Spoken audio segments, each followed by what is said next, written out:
છે? ડોડા શેકું બેટા. કેમ મામા? તો આમાં જો આ કોલસા કર્યા એનું પર ડોડા શેકે. કદાચ ક્યારે નહીં, તે કેવા શેકેલા ખાધા? મેં તો ગેસમાં શેકેલા ખાધા છે. ગેસ ઉપર શેકેલા કરતા આ ડોડા ખાવાનું વધારે મજા આવે. આમ પેલા ક્યારે ગેસ ઉપર શેકીને જ ન ખાધું. દાદાને ઘરે હતા ને ચૂલે રસોઈ બનાવતા ને આ રીતે ડોડા શેકે સગડી કરતા કોલસા નાખીને. કોલસા કેવી રીતના બને? ચૂલા ઉપર રસોઈ બનાવીએ એની અંદર લાકડા નાખીએ ને પછી લાકડા બળે ને એટલે જો આ રીતના થઈ જાય બરાબર. આવા કોલસા થઈ જાય. આ નાના છે પણ મોટા ને એવા બધા થાય.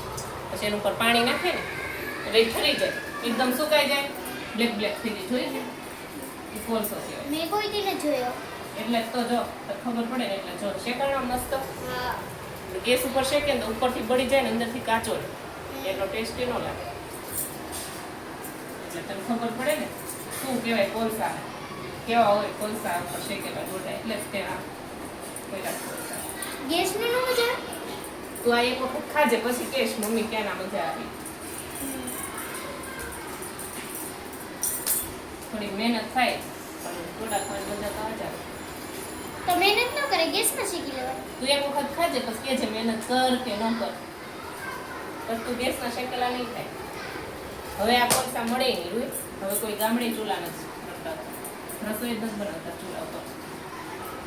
પેલા મફતમાં મળતા હવે પૈસા દઈને ગોતવા પડે તોય ન મળે આ કોલસા.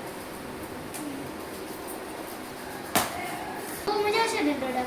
હા આ ડોડા બહુ મસ્ત લાગે. મેં કોઈ દી ખાધા નથી. જો આજે ટ્રાય કરજે પછી મને કહેજે કેવા લાગે બરાબર. આ દેશી ડોડા છે કેવા દેશી. પેલા મોટા દાણાવાળા આપણે બાફીને ખાઈએ ને એને અમેરિકન ડોડા કહેવાય. શું કહેવાય? અમેરિકન. અમેરિકન દેશી ને બેનો એક જ સ્વાદ ન હોય? ના બહુ કહેવાય. એ બાફીને ખાવાનું એ શેકીને ખાવાનું ન મજા આવે. આને શેકીને ખાવાની મજા આવે. આને બાફીને ખાવાની મજા આવે.